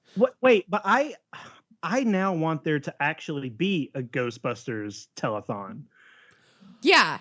Like a legitimate telethon. And where we are the entertainment. Like in UHF, they have to have the telethon, and then they bring out people to do entertainment and shit while you. That's what I want. I want a Ghostbusters themed telethon and Ghostbuster community folks doing talent show type stuff. For 24 hours. It sounds like it will be the weirdest, funnest thing that we had ever done. Well, imagine Dan Aykroyd hosting that. Dan Aykroyd hosts. Yeah. And this is a great idea. Hi, everybody. Welcome to the Ghostbusters Charity Telethon. I'm Dan Aykroyd, and tonight's entertainment is Abigail Gardner juggling. Hot dogs. And hot dog. Juggling hot dogs? Juggling hot dogs. Okay, cool. It's Ghostbusters theme. No, that was great. That was a really cool event. We were happy to take part. And congratulations to everybody who raised $6,000 and also one toy for a child of their choice. Congrats to that child. Congrats to that child. I like the way the Yes Have Some podcast used to be. I'm salty you're talking now. about OG classic? Yeah. Hey, by the way, I need to get on this Orca. I need to find out what tier puts me on that boat. The Bruce immediately. bundle? Hey, I'll give you a hint. It's expensive. It's really expensive. Yeah. The Bruce bundle is barge level. It's a barge I was going to bundle. explain the barge to him, but it's super barge level. Yeah. I like they should have had one extra level called the barge level, and I don't know what the prize would tried. I was going to explain that to him, but I thought that might be Let me explain to you what a barge is. Let me tell you about the barge. But to kind of cap that off, thank you so much to everybody who participated in the Ghostbusters Charity Trivia Challenge. That was a lot. We kind of listen. Yes Have Some's never stuck to any kind of real format. We're all over the place. We talked about toys a little bit at the beginning. We didn't really get into the NECA stuff. Let's push that to next week because I do think we're going to have Trevor from NECA coming back either next week or the following week. We're going to need him to because there's too much NECA toys. It's we need a human checklist to we need Trevor. help us go through everything. We need a guide. We're going to need a Trevor. But I do want to talk about the big news that was revealed today, which is the San Diego Comic-Con would have been exclusive Ghostbusters Plasma Series, Louis Tully, what's it called? Tully's Terrible Night? Tully's Terrible Evening? Tully's Night Terror. No, Tully's Terrible Night. It's a box set with Louis Tully and a terror dog. I was really surprised because I did not think we were getting any new Ghostbusters stuff from Hasbro. I just figured everything was pushed until next year. But I really like this box set. I think it's great. I think I was a little bit surprised because I thought maybe Louis Tully would just be a mainline release, but doing it this way in a cool, almost you're going to have to get two because you need you need one on display in the package, and then you're going to need one loose. And I don't know. I was excited to wake up to like Ghostbusters toy news. Jake, there's nothing better than that. Yeah, for sure. Like, I mean, it's like it's definitely been like a little bit like Christmas with all the new Ghostbuster toys we've been getting, and it's like I just completed, the plasma collection, and it's like, that stuff is like, it's still very fresh, and you think like, okay, plasma came out, this came out, like you just said, we're thinking you're probably not gonna be a couple months before we get the next push, and I definitely wasn't thinking we would get a next wave of plasma collection stuff for a while. So like to just all of a sudden be like, oh, here's a box set, right? Yeah, that's very cool. With a brand new product in it, that's a surprise. Yeah, I just feel bad. You know what? I don't feel bad, but like you kind of feel bad for the people who bought 2 plasma series to have 2 Terror Dogs. Yeah. Well, so there was a little bit of discussion on whether or not this Terror Dog included with Louis Tully is the same one as the Build-A-Figure. It's a little bit hard to tell because of the pictures. Obviously, the main difference in the 2 Terror Dogs, Zool and Vince Clortho, is like the horns. But I don't know if it's the same one or not, but I'm sure even if it is the same one, you're gonna have both at some point. Like Hasbro, Jake, I was talking about, it took Matty Collector like 5 years to just have the 4 Ghostbusters and Louis Tully. We never got Terror Dogs. The Dana was a hard to get exclusive, and there was never a Gozer figure. And in like 6 months, we've gotten all that from this line. We got it all. Yep, we got it all, and it all looks pretty great. Yeah, it's pretty damn great. Did you ever find that Egon? You were looking for Egon, right? Yeah. I got it all. We got it. It's everywhere now. Yeah, you can find it. Yeah, it's just exciting. So congrats to it's not on sale yet. I don't know who I'm congratulating, by the way. Congratulations for owning another Ghostbusters toy. Well, I just love these figures. Like I'm in my toy room right now, and I'm just knowing. In awe. Here's the thing. Yeah, let's face it. Let's go ahead and speculate. You're gonna be able to get both Terror Dogs, and they're gonna do all of these. Like this line has. We don't know what we're gonna get. This line has so much potential. Yeah. Like they could go on and on and on. Well, I mean, it has the same potential that even though we can talk about all the negatives of the Matty collector series, but the one thing that the Matty collector series did is it literally gave us like 4 variants of every single, like there's like 30 something different figures. Yeah. And there's no reason why the plasma collection can't do the exact same thing, but with like better molds. Yeah. Right. Yeah, exactly. Well, because you've got Ghostbusters, Ghostbusters 2, Ghostbusters Afterlife, Ghostbusters the video game. And if it follows the trend of Black Series or Marvel Legends, then everything's on the table, including comic books and the real Ghostbusters and Extreme Ghostbusters. Like, I really hope people are out there supporting this line because it's definitely the dream scenario. Plus, we're getting props. Like, we already the Spangler wand isn't even out yet. There's gonna be a trap. There's gonna be PKE meter. God damn it, I'm getting excited. Between the Orca and Ghostbusters, I'm freaking the fuck out over here. It's a lot. It's nice. It's great. It's nice to get some good news. I know. It feels like it's refreshing. So I just feel good about everything. I feel good. I really liked having David on the show tonight. I love that we got some new Ghostbusters toys coming, and we didn't even cover everything we wanted to cover, but that's fine because there's always next week on Yes Have Some podcast. Absolutely. Abigail, did you have any final thoughts this evening? No, I really want to get Yes Have Some's name on the Orca. I really want to donate and get that to happen. Let's do it. Yeah, we need to start our own Indiegogo to raise money so we could get our name. We need to. Yes. Get it started now. Yes. By the way, I meant to say this earlier. I should go ahead and let our listening audience know. I partnered up with our friends at the GB Containment Unit, the autograph group. They sat down for a signing with Steve Johnson, who's the VFX creator on Ghostbusters, who did Slimer, mostly famous for Slimer, designed a Slimer. Could you imagine being the guy who designed a Slimer? Like, yeah, I made that. But anyways, it was a great interview. I'm going to actually tag it at the end of this episode, so there's more to come. I sat down with Steve Johnson, with Matt Sanders and Tom Henry from the Containment Unit. And don't forget, they are doing amazing work over there, doing those autograph signings. If you want awesome, authentic Ghostbusters autographs for really good prices and really unique pieces. Make sure you join their Facebook group, and that'll be coming up after we wrap up here. Jake, any final thoughts? You watching First Class tonight? What are you doing? Dude, I don't know. I maybe Jaws. I feel like I'm gonna watch Jaws. At this point, yeah. Pretty sure we're watching Jaws. I thought my Jaws the Revenge joke was pretty good. I did too. I liked it. It was a good deep cut, yeah. I couldn't think of Michael Caine's name for a second. I was just thinking Kane. It was like Kane. Dean Kane, Kane the wrestler. Who is it? Michael Caine. Well, cool, everybody. Well, super excited. Love talking Jaws. It's hot as fuck out. That's all I have to say. Yeah.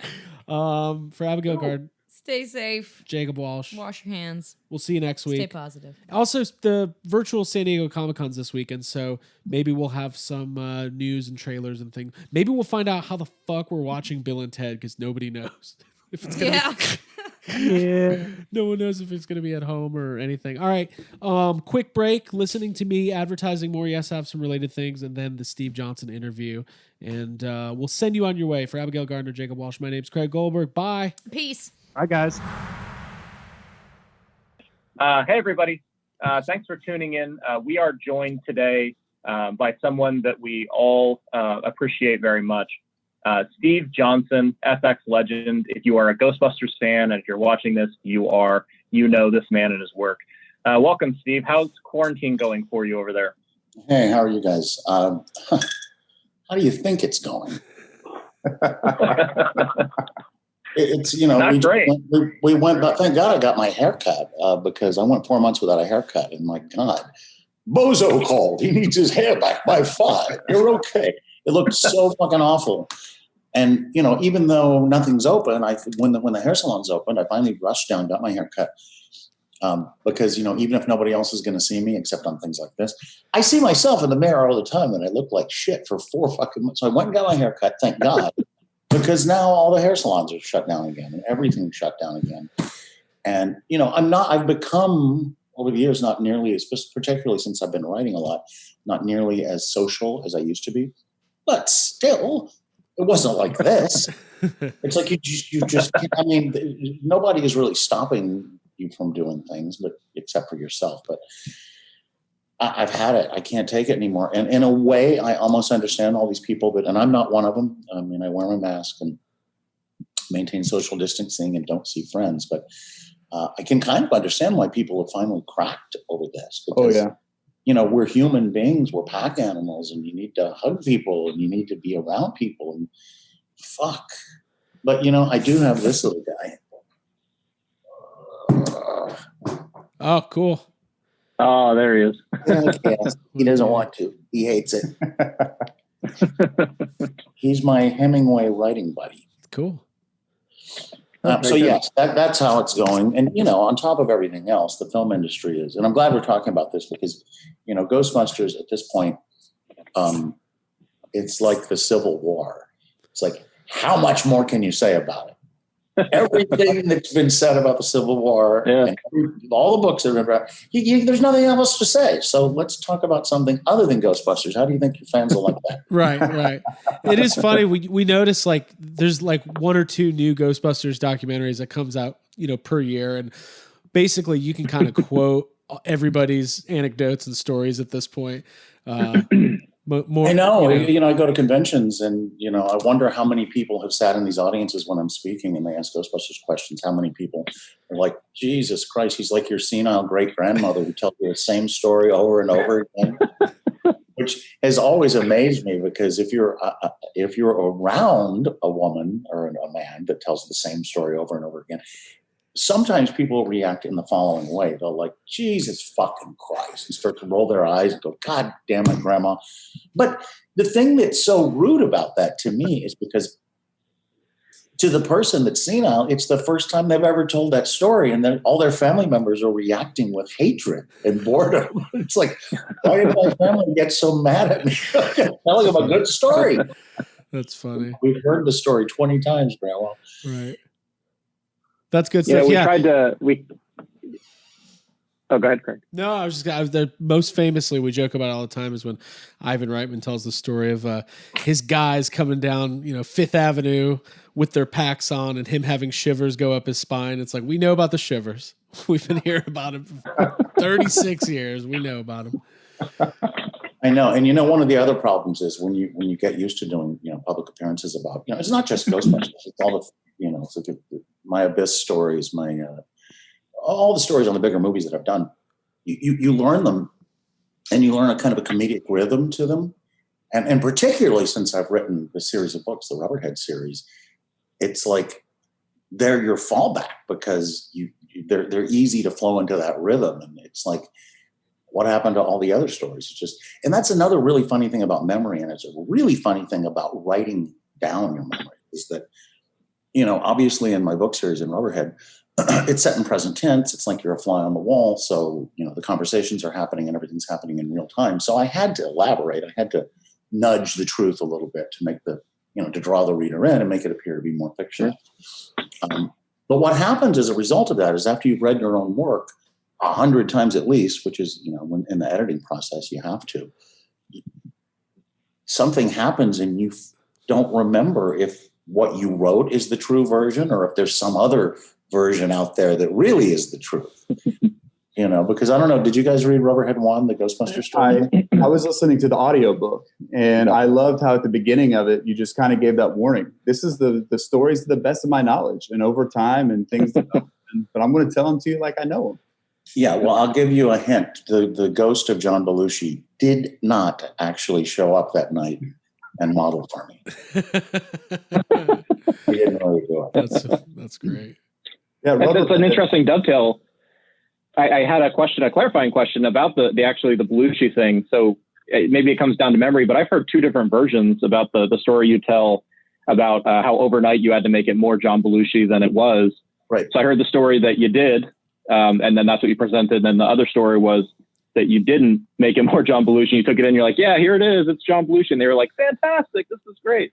Yeah, well, the second version is the truth. There's no way I could have It could have completely reworked that sculpture in the period of one night. And that's, something that a lot of really good designers in this industry know. Unfortunately, is that when your art director or your producer or your production designer or your director comes in and says, make these changes, more often than not, if you don't make them, they'll come back and go, that's right. That's exactly what I was looking for. It happens all the time. That's crazy.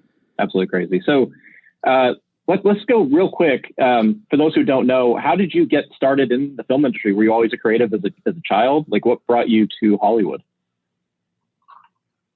As a kid, I was always creative. I came out of the womb wanting to create things, actually. I can't remember a time when I didn't want to make things. So, I discovered Hammer and, the Hammer classics, the horror films and the classic Universals. And I just became incredibly enamored by it and started trying to figure out on my own in the 60s in Texas, which was quite difficult because there were no schools like the Stan Winston School of Character Arts. There were no books on it. So I just had to figure it out by trial and error. And the turning point was when I think I was 15 or 16. I met Rick Baker. He came to one of the first science fiction and horror conventions ever in Houston, Texas. I think it was called, I don't know what it was called, but, and he spoke. He had just finished King Kong and Star Wars and The Incredible Melting Man, and I had a little thin portfolio. See, I'm telling the same story I tell all the time. I'm sure you guys heard it. I had this little thin portfolio, and I worked up the nerve to meet him. And he gave me his phone number and said, listen, if you ever come out to California, I'll see what I can do. And so as soon as I was 18, I got in my car and drove out there and knocked on his door, and he said, who the hell are you? I love how that happens. That's great. But ultimately, I wasn't good enough. I didn't, I hadn't practiced professional techniques at that point. So this was 1978. So he introduced me to both Greg Canham and Rob Bottin, who I'm sure a lot of your listeners will know. And I cut my teeth on their projects for the first couple of years before Rick hired me on American Werewolf in London. And that was like the first big movie I did, actually. Cool. Steve, I have a question. Is it, you've had this career that, has stretched multiple decades, and you've seen a lot of different versions of what works in Hollywood and what doesn't. And specifically over the past 5 or 10 years, you kind of have this notion that going back to more practical effects and more, being a little bit less dependent on CG or VFX, just high level general opinion of where we're at now and what we can, look forward to over the next 10 years as far as innovation goes. Do you kind of feel that as you're going through the motions, or you just it's strange. That's a really good question, because as soon as, even before Jurassic Park, the first Jurassic Park came out, all of us, from stop motion animators like Phil Tippett to all of us effects guys, started going, oh my God, there's going to be no business at all in just a handful of years. And that did happen because, at that point, directors and producers and writers didn't really, the same kind of thing happened as when, American Werewolf came out. All the directors and writers said, look, we can do anything now. Man turned into a werewolf. Let's just write whatever we want, and those effects guys will figure out how to do it. So it kind of opened up filmmaking to effects that had never been possible before. The same thing happened with digital around the time of Jurassic Park coming out. Filmmakers said, well, those makeup effects were great, but they can't jump and they can't smile very well and they can't run as fast as puppets. And so they started writing all these movies with digital characters in them. And it was a catchphrase then. So all these young filmmakers said, well, let's go digital, because it just sounded hip and it sounded cool. And they didn't even really know what digital meant back then. But it was a huge blow to our industry for years and years and years. And what's happened in the past, 3, 4, 5 years is a couple of things that have brought practical effects back. And one of them, it's really come full circle.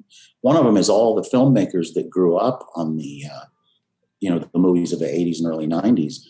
They were kids then. Now they're making their own movies, and they want to go back to that kind of nostalgic feeling that they had when they saw the movies that we worked on. So that's one thing. And now the catchphrase is, let's go all practical.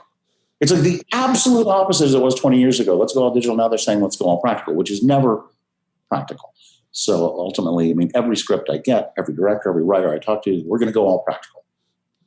And you try, but ultimately they'll cover it up with a lot of digital stuff, or at least do it correctly, like Guillermo del Toro and Tim Burton do sometimes, which is a blend of the two things. Now, the other thing that's happened is that, oh my God, if streaming hadn't happened, I think our industry would be dead now. I think that the digital comeuppance would have been the nail in the coffin. But what's happened over these past 10 years is that, back in the 80s and 90s, we had 4, 5, 6 customers. We had Universal, we had the television stations, the 3 big televisions, ABC, NBC, CBS, maybe HBO, but, we just had the big studios and we had the big television and the big cable, and that was it. So there's a handful of customers. Can you even count how many new movies Netflix alone puts out now? Let's talk about Hulu. All of these streaming services.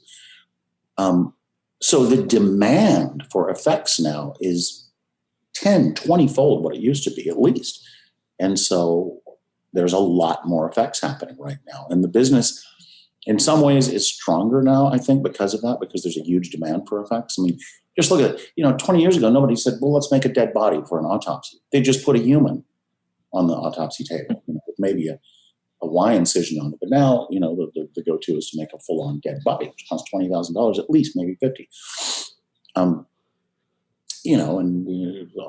There's just so much demand for the stuff right now that it's really created a resurgence. On the other hand, along with the virus, maybe we can get into that right now a bit, but it's really because there are so many companies now. We know that Stan Winston, unfortunately, has passed away. We know that Rick Baker closed his studio. We know that I closed mine. We know that Rob Bottin's out of the picture. So who does that leave? From the old guard, that leaves ADI.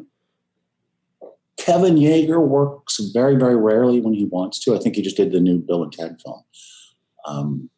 But there's nobody left from the old days.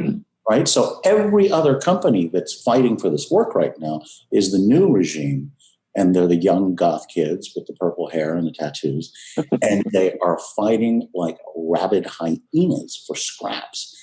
So the price goes down and down and down. The time frame for building goes down and down and down.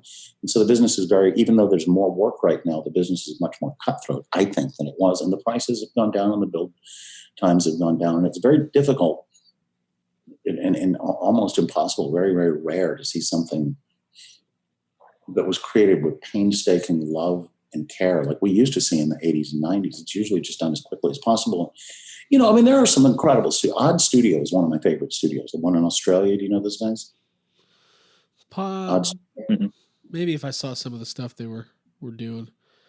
Yeah, they're amazing. I mean, don't get me wrong. I mean, right now there's a huge, very talented company in almost every country in the world. I mean, there are great people in France. There's obviously great people in England. There's great people in Canada. I know a couple of people in Mexico. I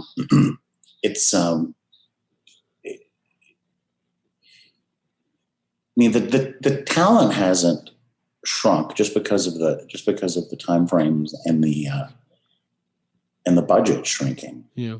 But they have, and I think part of that has to do with the fact that all the internet, for one, so all of this information is shared much more readily, and secondly, things like the Stan Winston School, and it's more of a global community now. I mean, I think that the effects industry has become so much more of a huge family than it used to be because of the internet. Because we're always sharing ideas and showing our work, and everybody talks and everybody learns from it, and so I mean, there's a good side and there's a bad side.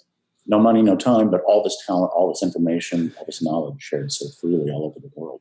Well, that's very cool. Thanks for sharing that. That's really good insight. I mean, as somebody who's a complete outsider, I don't know the inner workings of the film industry, let alone the subset of the special effects industry. But I bet it's a unique perspective that you have, having lived through it and see these changes kind of in real time. Yeah. Yeah, no, it's a good thing. I mean, listen, the state of the art, no matter what the prices and timeframes are, the state of the art is getting better and better and better and better. I mean, I'm losing my mind. But the fact is, the techniques that we use and the materials that we use have had to evolve along with filmmaking techniques. I mean, high definition. I mean, I'm reading they're starting to go with 12K. 12K? What, are you going to be able to see around things? You're going to have to through things? What do you need 12K for? But what that means is, a movie like, or a makeup like Gary Oldman as Winston Churchill in The Darkest Hour, or what's his name in Vice? Who played the Dick Cheney in Vice? Oh, Christian Bale.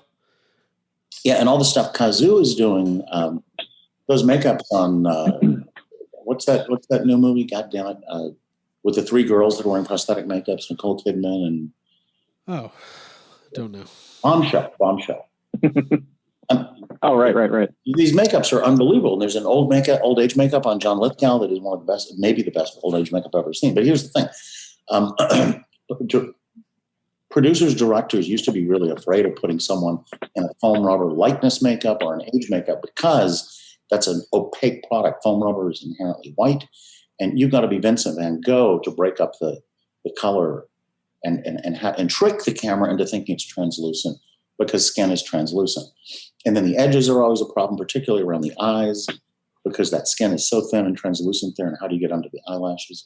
And if you have a bad makeup, what that's going to do, it's basically going to pull the audience right out of your movie, and it'll ruin your movie. It's a lot of responsibility. Now, with the new high definition stuff, guess what? That we had to evolve. And what that's once again doing is that's allowing producers and directors and writers to say, oh my God, we can do anything. We can do a bunch of old age makeups. We can do likeness makeup. So we're seeing a lot more of that for, again, two reasons. Because one, we're using silicone, which is translucent, and the edges are so easy to blend. They practically blend themselves. They are invisible almost in person. It's so different. It's a game changer than compared to foam rubber. And then secondly, it takes much less time to paint because it's translucent already. It's already intrinsically colored, the same color generally as the skin of your actor. So it doesn't take as much time to paint. Jesus Christ. And also, it holds up in close-ups on HD. And so we're seeing crazy, beautiful. Dick Smith is spinning in his grave right now. The godfather of our industry, who did The Exorcist, The Godfather, Taxi Driver, Amadeus, all of these things. If only he were still around to see what's happening, because you see these makeups just constantly pop up online and in major movies that nobody would have ever attempted before, because, like I said, it could potentially ruin the film. Now, the other thing about it is, if there's a problem, because there are problems always with techniques, edges start lifting, the sweat underneath the skin creates bubbles. Well, guess what? In the old days, if you had an edge lifting or if you had a problem, that was it. Your audience saw that on a 40-foot screen, but now it can be digitally touched up. So the producers are very calm about it now, because even though the makeup techniques are better and the quality is better, if there is indeed a problem, it can be fixed. Right.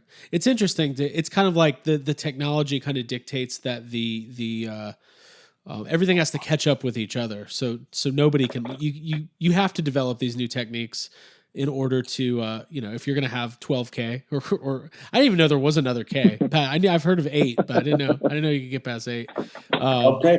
Yeah. Did we lose Matt? Is he gone? I just don't see him on my screen. I don't know where he went. He disappeared. He bailed. Yeah. But I know he had a question that we've all had. I know at least from my reading, you're a huge Stephen King fan. Yes. And you had the opportunity to, I assume, work with him on the stand. And from what my understanding is he kind of encouraged you, or at least, I guess, motivated you to write Rubberhead. And I just wanted to kind of hear about the book and the genesis of that and how that is going currently, because I know it's going to be 5 volumes, and where you're at with that. Well, I guess strangely enough, at 2:00, on my time zone, just an hour and a half ago, I had a conference call with my publisher. And,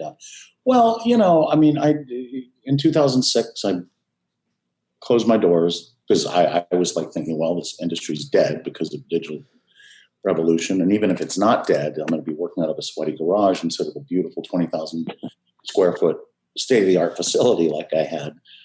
And, there'll never be these multi-million-dollar contracts again, which I was dead wrong. I mean, take a look. I just saw that new Kristen Stewart film, Underwater. Have you seen that? Not yet. I heard some good stuff, though. Well, take a look at the deep diving suits for that. I mean, they're outrageous. And there's at least 6 of them. They had to work underwater. They're stunt versions, all of this. That's a huge endeavor. I'm not 100% with the design, but they're outrageous. I mean, that was a multi-million-dollar project. So, why did I bring up Underwater? What were we talking about? Just the genesis of Rubberhead. Yeah. Rubberhead. Oh yeah. So I thought the industry was dying, and boy was I wrong about that. Although it did have a huge slump for years and years. And at that time, I went to Costa Rica and I started writing. And I wrote a couple of fiction novels, and I moved back to Texas, not to California, so I could be around my family for a while. And I moved to Austin. I moved to, where else? I went to Tennessee for a while. I went to Louisiana for a while. I went all over the place, just writing and trying to lick my wounds from the film industry. I couldn't get published. I just could not get my fiction work published because it was all fiction. I couldn't get my fiction work published. And so all the agents and all the publishers I spoke with said, look, you've got somewhat of a name in the film industry. Write about the film industry.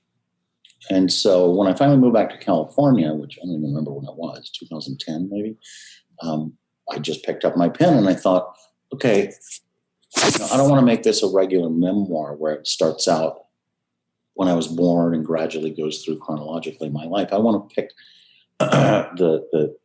the funniest stories, the most outrageous stories, the saddest stories on the biggest movies with the biggest actors I've worked with. And so that's kind of how it came about. And originally, it was like 1,000 pages, and I didn't even want to have photos in it. I wanted it to be more like an Anthony Bourdain Kitchen Confidential thing, which was kind of, expose the underbelly of the restaurant industry. But, I couldn't get it published. I couldn't get it published. It was a 1,000-page book. What was I thinking? And so finally I broke it into 5 volumes. And yes, volume 2 is running obscenely late on the Kickstarter. The book's finished. Here it is. There it is. Cool. Very cool. Cool. However, we're having a really hard time because I'm with a new publisher this time. From delay to delay, unfortunately, we ended up putting our order in right as the virus kicked in because we're printing in China this time. I guess I don't even need to explain what happened. Nope. The printer shut down. They recently reopened, but they're 3 months behind in the queue, and then it's 3 months from then to get them printed and shipped to me. So we're still a long way out on that. But that's how Rubberhead started. And obviously, some of you guys have read it. Anybody read it? Yep. I have not yet. Yep. Yeah. I love the section where you talked about working with Michael Jackson. That it was a long chapter, but it even though the storytelling, just the ups and downs of the whole thing, and then you figured out how to turn him into a robot, and then they fired me. Yeah. Yeah. Well, you know what's interesting? What I've found about this series so far, because I have, just to satiate the Kickstarter backers on Volume 2, I sent out the ebook, and I've gotten nothing but really, really good reviews on it. But a lot of people don't like to read these days. The attention span is they just look at the pictures, which kills me, because to me, first and foremost, these books, this series of books, is obviously you jerk off and look at the pictures of your favorite movies. That's great. I understand that. I do it too. Hey, look, Scooby-Doo. But exact quote. But, I've said that. But I'm really proud of the writing, because, like I said, I had written many short stories, and I think 3 finished novels, fiction novels, and so I really had cut my teeth on figuring out how to write a narrative by the time I started Rubberhead. And it kills me that people don't.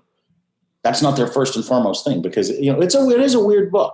It's very weird, and it's going to get weirder as the volumes continue, because Volume 2 is very much, there's a ghost story woven in and out of it. Volume 2 basically concentrates on the greatest hits of the 80s. I mean, it covers Fright Night, it covers Big Trouble in Little China, Poltergeist 2. I don't even remember. I have to look now. But to me, it's not just a picture book. It's not just an art book. It's a book. Yeah, and I love too on the audiobook that you break the rules. So you'll interject with some thoughts that you're thinking as you're reading it, and not just reading it verbatim. Oh, I totally go off script. I know, and I'm dying to do the audio version on this, because that was a blast. It was so fun. It took about 4 or 5 nights, about 4-hour sessions each, but. Unfortunately, the guy, they're actually, we're in production right now on a documentary based on the book series. A documentary called Rubberhead. Oh, awesome. And special effects, yeah. We've been shooting for about a year now, but the guy that's going to record the audiobook for Volume 2 is in New York. He's my producer for for the documentary. And, he's taking care of his 85-year-old dad, and he doesn't want to fly, and so everything's fucked up and on hold now because of this. Yep. Steve, I had a question. You're very associated, obviously, with Ghostbusters in our community. Everybody knows the stories about the creation of Slimer and all of that. One thing though, I'm a collector. I'm a toy collector. I'm as you can probably see behind me.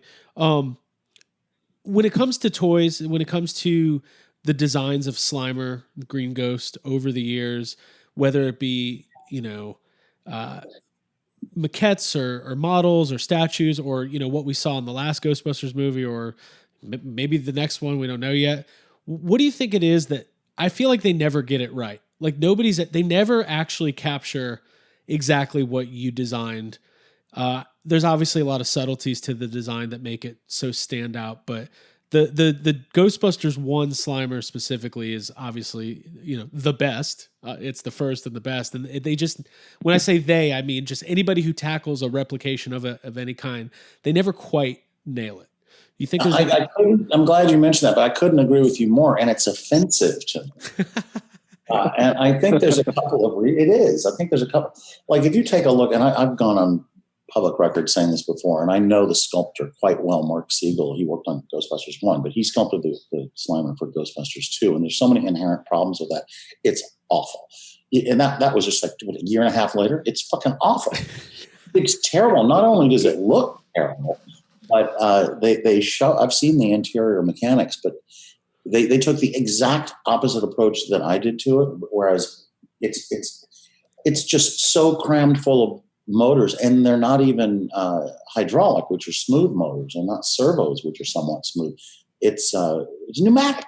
which is like air motors. This is a horrible. And so therefore you don't get any wobble of the skin. You don't get the big mouth thing happening. You don't get the brows squinching. You don't get any of that Tex Avery cartoon stuff, because when we did Ghostbusters 1, my whole goal was to make it like to not use what Rick Baker or Rob Bottin or Greg Cannon taught me, where you just stick a bicycle cable and, make it smile. I wanted to get these huge cartoon.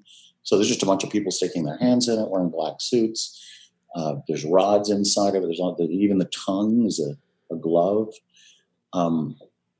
So I just don't know. I think sometimes, not in Mark's case, who did the hey, stop it, buddy. Stop that. When he's hungry, what he does? He does one of two things. He sneaks up behind me. Stop.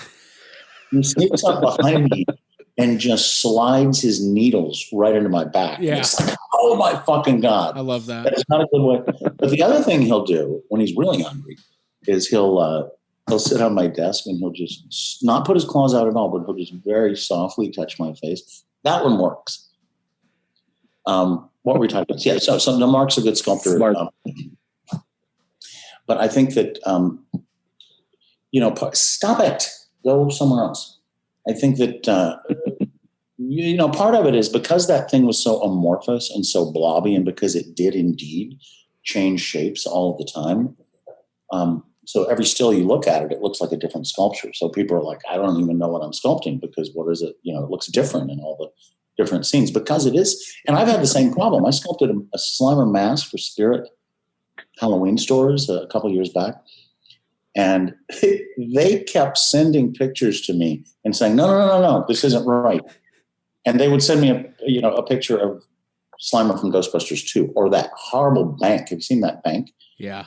Oh, it looks like a turd. It looks like a turd that was painted green. It's so bad. Yeah. That thing is so horrible. So, that proves it. They're like telling the guy that designed it and sculpted the first one that my Slimer doesn't look like the one from the movie, because they're sending me a picture from, right. And then you got the cartoon, you've got all this other stuff. I'll tell you one thing though. Lately the designs have been getting a lot better for one good reason. Maybe a couple. I put out a little Slimer figure on the first Kickstarter. Did you guys see that? The glowing Slimer? Mm-hmm. Yeah. And, yep. There's one behind me over here. There's pictures of it. The people have it. And so they can see exactly what it looks like. And secondly, NECA and one other company put out the full scale one from a sculpture that I commissioned. Have you seen the big one? Yeah. I got a buddy who has the NECA one. Yeah, so that's based on is a remold off of a sculpture that I had a guy named Andy Schoenberg do at my studio as a display piece, because the original molds were long lost. So he had access to all the original photos. He had me art directing it, and so now that's out there. And so now there's a lot more 3-dimensional real world reference. So I'm seeing some products that are actually pretty good now. Getting better. And do you? Yeah. I mean, it's kind of weird. Like, so you were at FanFest last year, and it's kind of cool to get all the. Even though the event itself was FanFest, where was that? That was the one on the Sony lot. The oh yeah. A little we were all there. A little chaotic, but still fun to to get everybody together. Do you have any regular contact with anybody at Ghost Corps or Sony? Do they ever hit you up for anything? Whether it's ideas, references, looking at reference photos, signing off. I get stuff all the time. I'm dealing with another company right now. I've been dealing with them for a few months that have the license now to do. They want to license my the little glowing one. Oh, cool! Very cool. Which is cool, because all I got to do is send that to China. They're going to change the arm position, but so it looks different. But I mean, no, I can't even tell you how many people call me about Slimer. He haunts you. But what really bugs me is I was not. I really wanted to be involved with the new Jason Reitman thing, because I know they made it. Well, even the all-female version. There was a practical Slimer made for that. I'm not sure if you guys are aware of that. Are you? Yeah, I saw some pictures of it earlier this year for the first time. It's right up there. I don't know which one wins for worst Slimer. Ghostbusters 2 or that. It's like no wonder they redid it digitally. I mean, it looked pretty bad. However, my designer of years and years and years, a Greek guy named Konstantin Sakaris, who designed all my stuff with me for long time, maybe over a decade. He was brought in to design the digital version of both the female and the regular Slimer, and he did a really good job because he worked with me for years and he knew what it looked like. So I like that one. However, on this new Jason Reitman one, and I called them. I went after them like crazy on the all-female version, saying, "Let me do it. I've got even better ideas this year, or this time at this point." And no, I'm probably too old school for them or whatever. But this time around, they hired Arian Tweeten. Do you know the guy? I'm not familiar with that name. Yeah, he's one of Rick Baker's proteges, and he did that movie Wonder, that little kid that's got that weird. Yep. Yeah, and he did Maleficent. He did the makeup on Angelina Jolie. So he's really talented. I'm not sure I've ever seen him do. Hey, buddy, get out of the way. I'm not sure I've ever seen him do a large-scale animatronic, but we'll see. We'll see soon enough. Yeah.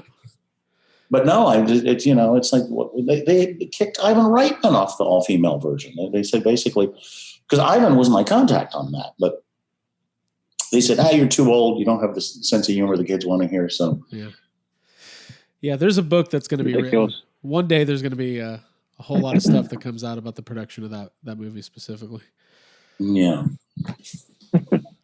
I actually, I want to tag on to the Slimer conversation. I did have one. I don't want to be a nerd and ask a nerd question, Steve, but I do have one that bugged me.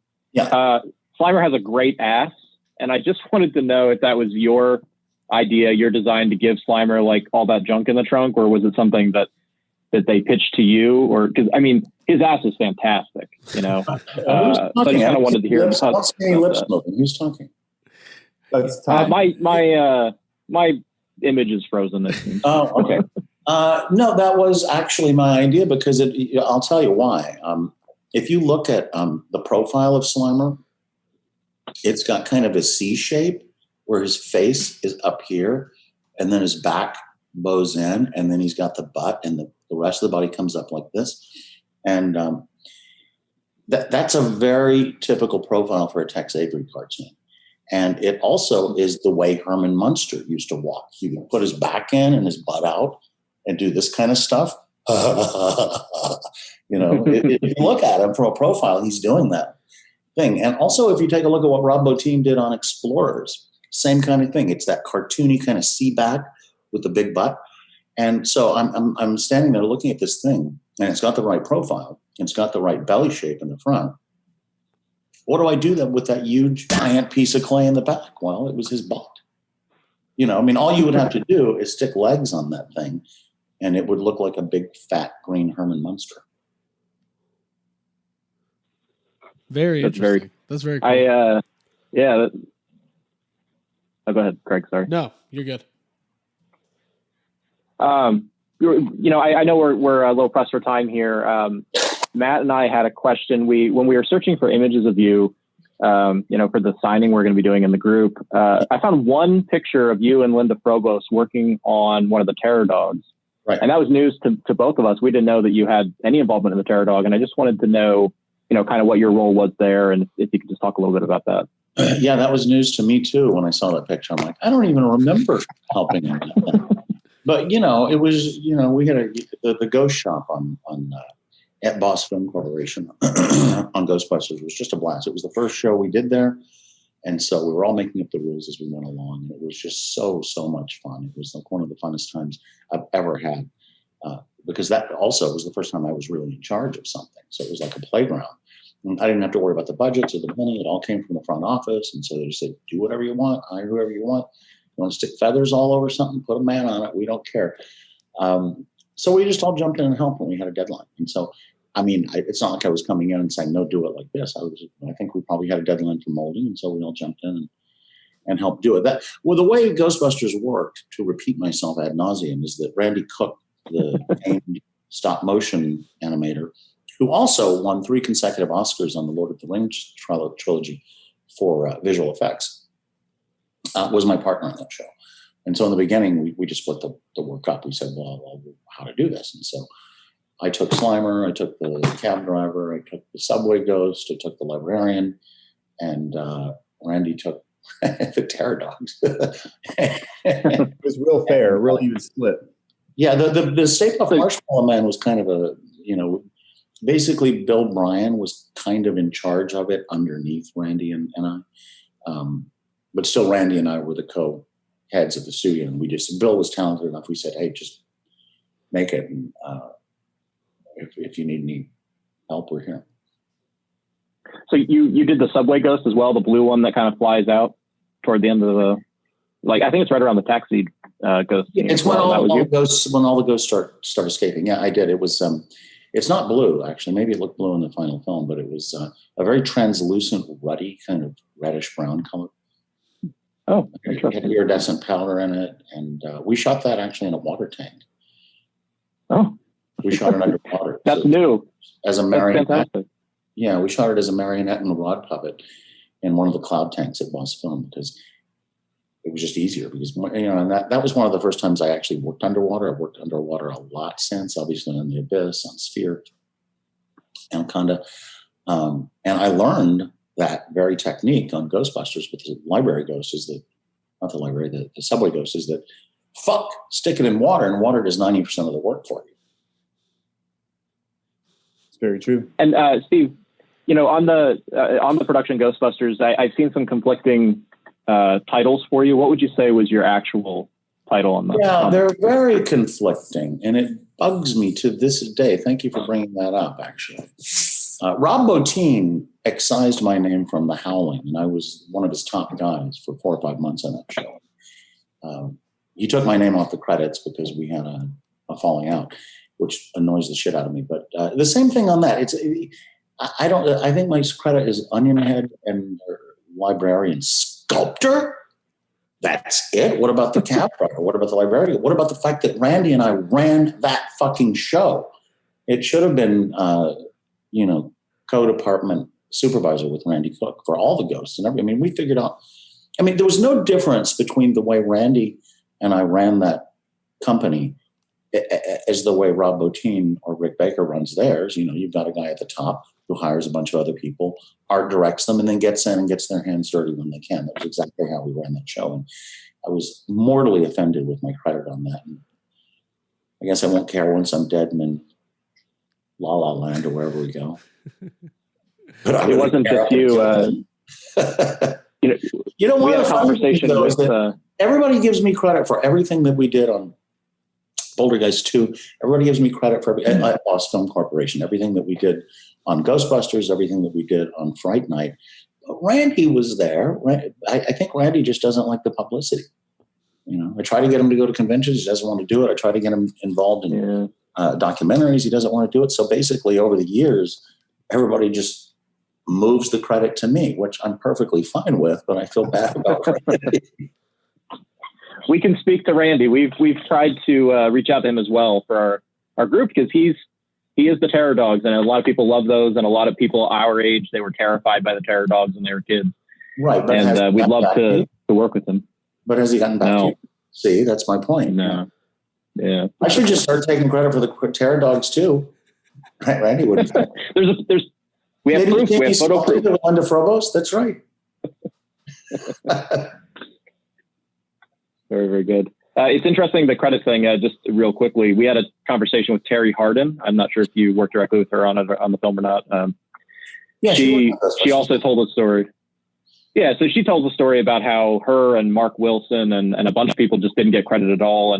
And Richard Edlund had to take out an ad in Heidi, I think it was, to give them all credit after the movie hit. And so we actually tracked down a copy of that ad for her that listed all these unsung heroes, Sam Longoria, all these people that didn't get credited in the film after the fact. So it's interesting that you've got a similar situation going on. Well, I mean, the thing is, back then, the makeup effects industry was kind of new in the animatronics industry, and so people didn't really know how to deal with the credits. That's part of it.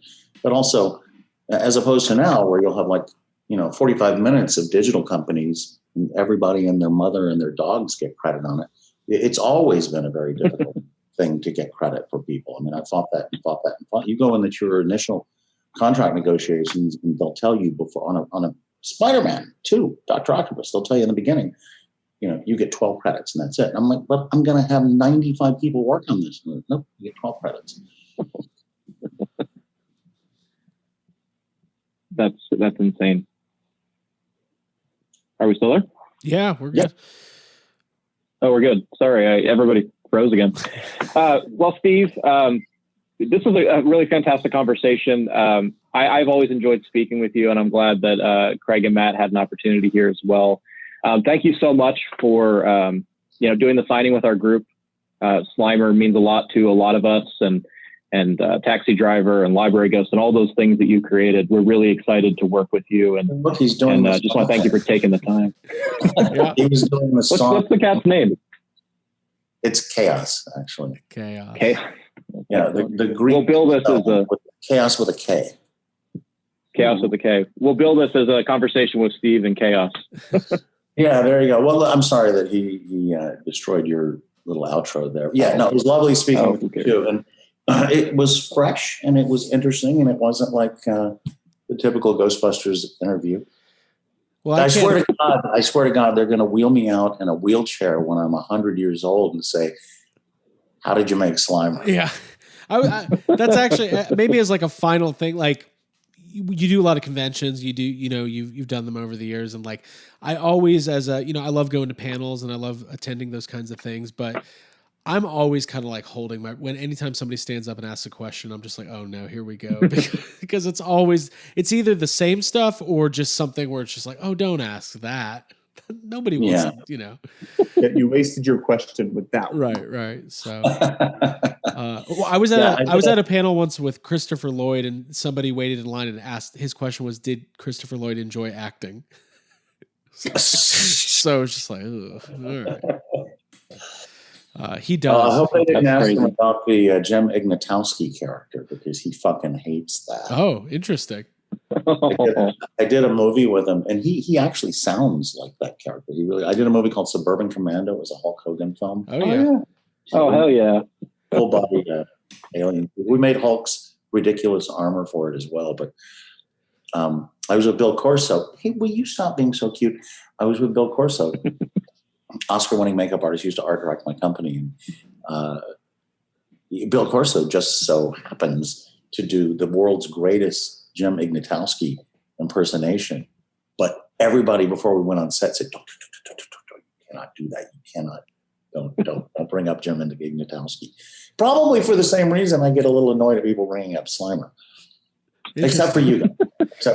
Right. There's so much more interesting stuff. Right. Like I did like a 2-week. Have you heard of the Brussels International Fantastic Film Festival? Every effects person, not every effects, but every genre person has been there as a guest, and it's a 2-week film festival. They had to cancel it this year because of COVID, but I was the president of the jury last year, and. Will you stop it? And I had to do so many things, besides watch all the movies and judge the movies for the rest of the panel. I had to do a master class. I had to do this. I had to do that. I was on stage constantly. And at one point, I just got so tired of talking about the same old movies that we talked about AI instead, which I thought had a little bit of a connection, which it does. That's right. For sure. Hey, look at this guy. It took everything. Look at him. Still on the show here. It took everything not to ask you about the nipples from Species that shoot cables out, but Yeah, well, you can hardly see that in the film. We did do that. They actually, they rotate inside, and then we did a reverse shot. Can you see that in the film where it actually comes out of her tit? It doesn't. You won't see it actually come out. I think doesn't it? I haven't seen Species in a long time. Long time. I mean, but I could talk about Suburban Commando all day. Isn't there? What I've been racking my brain. There's a Ghostbusters connection to Suburban Commando, and I can't remember what it is. It's like a prop, or I think there's a PKE meter. PKE is reused. There's a what? Yeah. The PKE meter from Ghostbusters. The prop is reused as one of Hulk Hogan's holding one at one point in that movie. That's interesting. There's another connection. Do you know what that one is? Of Ghostbusters and Suburban Commando. No. I don't. They're both modern classics of. I'm the connection. You're the connection. Gotcha. Cool. Excellent. Well, Steve, thanks for spending the afternoon with us. It's been truly breathtaking to have a conversation about unique things. I'm glad that we were able to talk today. And thank you again so much for doing the signing with our group. We're really excited for that. We'll keep you constantly updated. And just thanks for being accessible to the fans and putting up with our nerdy questions. We thank you. You bet. This is fun. I mean, I can't turn down a podcast or anything now. What the fuck else am I going to do? That's funny. That's funny. Craig just went on alert. Yeah, I might have to. We might have to do another follow up or something. No, this was fun though. I appreciate it. Cool. So, let me cut my book though. They've just gone up with the publisher. Oh yes, of course. You can. God damn it. Well, you can still order Rubberhead Volume 1 on Amazon, and you can also get the audiobook on Audible now. Not selling them off my website anymore, so it's more legit now. So, Rubberhead Volume 1, I think you can pre-order Rubberhead Volume 2 on Amazon, but the better way to get Rubberhead Volume 2 is to go to darkinkpublishing.com. Cool. Dark Ink Publishing. You can get Rubberhead Volume 2, and it's got the Predator story in it, from my lips to your ears. It's got everything in it. Awesome. The Jean-Claude Van Damme photos, I hear. What's that? The Jean-Claude Van Damme photos in there? Yes, it does. It's the greatest hits of the 80s, all wrapped up in a ghost story, a true ghost story. It's a really fun book. And like I said, it's already finished. darkinkpublishing.com. Cool. I'm looking at it right now. Very cool. Well, thank you, Steve. We appreciate it. Excellent. Yeah, you bet. It was a lot of fun, you guys. All right. The cat enjoyed it too. Bye, Chaos. Bye. Take it easy, Chaos. All right. All right, you guys. Have a good day. All right. Bye now.